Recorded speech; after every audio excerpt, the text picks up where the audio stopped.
Hello বন্ধুরা, এখন আমি স্ত্রী 2 এর ট্রেলারের রিয়াকশন দেবো। তো আলটিমেটলি ট্রেলারটা এসে গেছে। আমি আর কোনো কথা না বাড়িয়ে ডাইরেক্ট লাইভ রিয়াকশন দিচ্ছি। আগে যেটা দেখে নিই কিরকম করেছে, তারপর এটা নিয়ে কথা বলছি। এক্সাইটমেন্ট লেভেল কিন্তু মারাত্মক রয়েছে। আগে এটা দেখি, তারপর কথা বলছি।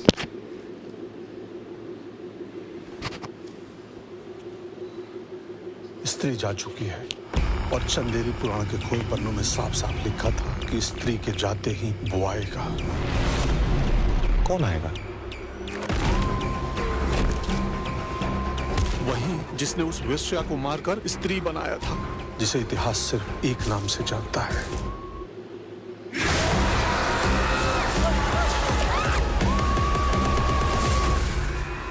सरकटे के बारे में हम क्या जानते हैं? सरकटे का सर कटा हुआ है। वाह, इसको अभी का अभी आईएएस घोषित कर दो। थैंक यू रुद्दा भैया। विक्की, तुम्हारी भूत या गर्लफ्रेंड एक फैंटेसी है। फैंटेसी नहीं है, सच्ची मोहब्बत है हमारी। मिलती का थोड़ी सच्ची मोहब्बत।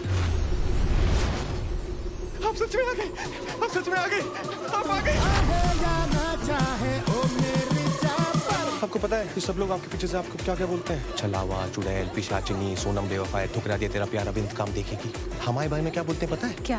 चंदेरी का देवदास, बर्बाद आशिक, बिक्की बावरा, सस्ता रांझा, मजनू का भांजा, चन्ना मेरे या पागल प्रेमी, दुखी दर्जी, टूटा दिल शहजादा, जिसका प्यार रह गया आधा, कबीर सिंह, सूखा बर्जिन।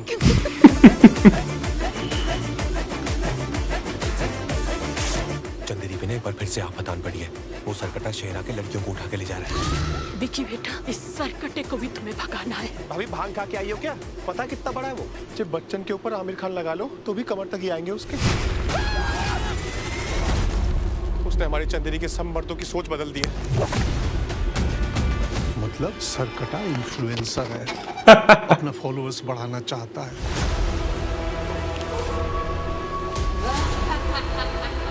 महापूजा के आखिरी दिन तक उसे रोकना ही होगा, वरना महाविनाश होगा।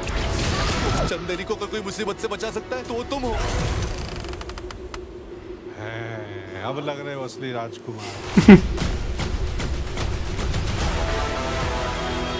ভিজুয়ালস মারাত্মক।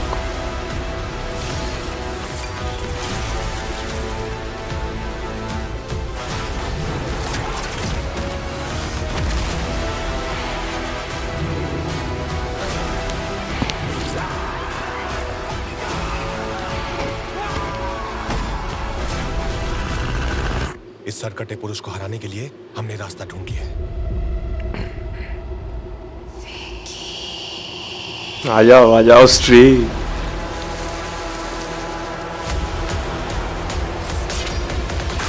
अरे काट दिया रे तैया। अरे दीदी, तुम आज यार लेके आ गए हो, जाने कहाँ ले गई, क्या किया, इतना डर गया, रात भर सोई। अरे भागे ले 2 मिनट आंटी। তো ট্রেলারটা দেখলাম। ট্রেলারটা বলতে গেলে সত্যিকার মজা, মানে স্যাটিসফ্যাকশন যেটা থাকে, মানে একটা এক্সপেকটেশন থাকে এই সিনেমাটার জন্য, এতদিন ধরে ওয়েট করছি, সেটা কিন্তু পুরোপুরি ফুলফিল করতে পারছে।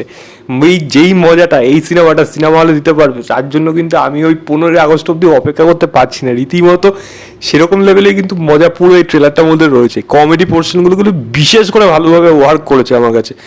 আমার বিশ্বাস হলের মধ্যে লোকে এই কমিক পোর্শনগুলো কিন্তু লিটারালি এনজয় করবে, পাগলের মতো হাসবে ওই জায়গাগুলো, কিন্তু সিচুয়েশনগুলো সেরকমভাবেই হবে। এবং যে হরার পোর্শনগুলো আছে সেগুলো আমি যদি বলি, সাউন্ডের জন্য যেরকম ডিজাইন করা হয়েছে সেগুলো কিন্তু দেখতেও ভালো লাগছে। এবার আমি পার্টিকুলার কাস্টের যদি কথা বলি, সেটা রাজকুমার হোক, অপরশক্তি ঘোরানো হোক, মানে আমাদের অভিষেক ব্যানার্জি হোক, পঙ্কজ ত্রিপাঠী, প্রত্যেকে দারুণ। মানে এদের দেখলে আলাদা করে একটা দেখার একটা আলাদা ইন্টারেস্ট চলে আসে। এবং শ্রদ্ধা কাপুর যখন এন্ট্রিটা হলো এরকম, ওফ, এর জন্যই তো অপেক্ষা ছিল। কবে কবে কবে আর অপেক্ষা থাকে না।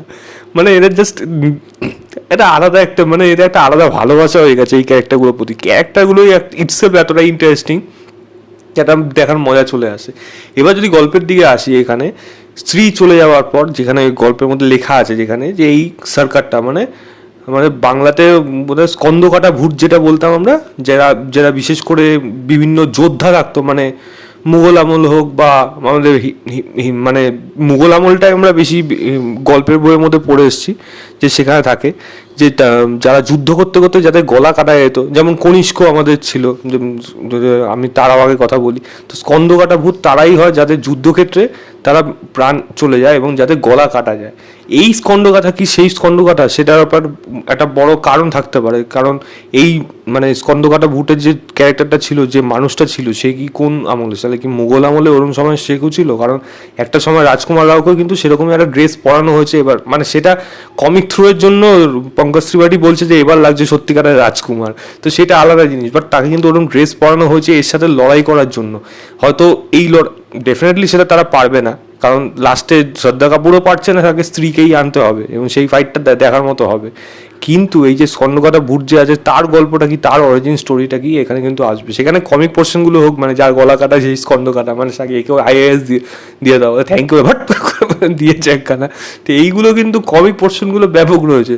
কিন্তু গল্প লেভেলে যেগুলো দেখছি, ওই যে স্কন্দকাঠা ভূত মহিলাদের ডমিনেট করে রাখছে, প্রত্যেকটা মহিলাকে অ্যাটাক করছে সেখানে, এবং প্রত্যেকটা পুরুষকে তাদের মাধ্যম দিয়ে কন্ট্রোল করছে, পুরো গ্রামটাকে সেভাবে ছাইয়ে দিচ্ছে, মানে স্ত্রীর এখানে আসতেই হবে, কারণ স্ত্রী না আসলে এই স্কন্দকাঠা ভূতের সাথে তাই সে যতটা পাওয়ারফুল ততটা কিন্তু আর কেউ লড়ার মতো ক্ষমতা এখানে নেই। তো দেখা যাক এই সিনেমাটা গল্পটা স্কন্দকাঠা ভূতের মানে এই সরকারা ভূত যেটা বলছে, সরকারা ভূত তারা তাদের দিকটা মানে এই দিকটা কতটা উঠে আসে এবং কি রেফারেন্স এই গল্পটার মধ্যে এই স্কন্দকাঠা ভূত এই স্ত্রীকে যে মানে মানে যাকে স্ত্রী বানিয়েছে যে ক্যারেক্টারটা যে স্কন্দকাঠা, তো সে কে ছিল এবং তার রেফারেন্স কি। তামান্নার যে পোর্শনগুলো দেখলাম এবং সেটাও দেখে যেটুকু মনে হলো, ডেফিনেটলি এটা গানের মধ্যে নেই, আরও বেশ কিছু জায়গা রয়েছে এবং তামান্না পোর্শন রয়েছে। এবার একটা কথা শোনা যাচ্ছিলো যেটা যে অক্ষয় কুমার সম্ভবত থাকতে চলেছে এই স্ত্রী 2 এর মধ্যে, কোনো ক্যামিও আসবে, এরকমও একটা কথা উঠেছিল যে ভুলভুলাইয়ার যে সাইকোলজিস্ট বা সেই যে ঘোস্ট হান্টার বলা যায় সেরকম টাইপের যে ক্যারেক্টারটা ছিল, সেই ক্যারেক্টারটা নাকি এখানে প্লে করবে। এইসব ব্যাপারে কোনো নিউজ এখন নেই, এগুলো জাস্ট মুখে বলা নিউজ, কিন্তু শোনা গেছে যে অক্ষয় কুমার থাকতে পারে, তার রেফারেন্স কিন্তু এই কাজের মধ্যে এখনও অবধি আমি পাইনি। দেখা যাক যদি থাকে তাহলে কোন জায়গায় থাকে, স্কন্দকাঠা ভূত আশা করি হবে না, আর নিশ্চয়ই অন্য কিছু হবে। এবার দেখা যাক সেটা কীরকম হয়। এবং স্ত্রী আসার পর তো সিনেমা যে পুরোপুরি জন্মে এবং ক্লাইম্যাক্সটা যে ফাটাফাটি হবে সেটা পরিষ্কার বোঝা যাচ্ছে। এই ট্রেলারের মধ্যে যে আমরা ট্রেলারটা বড় হওয়া সত্ত্বেও কম্প্যাক্ট রেখেছে এবং সেটা স্টাইলিশ লাগছে, দেখতে ভালো লাগছে, কোথাও মনে হয়নি গল্পটা পুরোপুরি বলে দিচ্ছে, অনেক গল্প তারা রেখে দিয়েছে। সিনেমাটোগ্রাফি দারুণ লাগছে, যেরকম কালারের কাজ হয়েছে, বাজেট যে প্রচণ্ড বেশি সেটা পরিষ্কার বোঝা যাচ্ছে, এবং সাউন্ডের কাজ ডেফিনেটলি এই হরর জাম্পস্কেয়ার মুভমেন্টগুলো কিন্তু বেশ ভালো রকমভাবে ওয়ার্ক করেছে। এবার দেখা যাক সিনেমাটা কীরকম হয়, স্টোরি যদি ভালো হয়ে যায়, স্ত্রীর মতো যদি হয়ে যায়, ওরকম যদি সারপ্রাইজ যদি লাস্টেও থাকে, তাহলে কিন্তু এই সিনেমাটা ফাটাফাটি হবে। আমি এই লিঙ্কটা ডিসক্রিপশনে দিয়ে রাখবো, আপনারা অবশ্যই চেক করবেন, চেক করে জানাবেন আপনাদের কেমন লাগলো। আমার ব্যাপক লেগেছে। তো এই ছিল আমার ওভারঅল ট্রেলার রিঅ্যাকশন স্ত্রী 2 এর। ভিডিওটা ভালো লাগলে লাইক, শেয়ার এবং চ্যানেলটাকে সাবস্ক্রাইব করে দেবেন। বাই।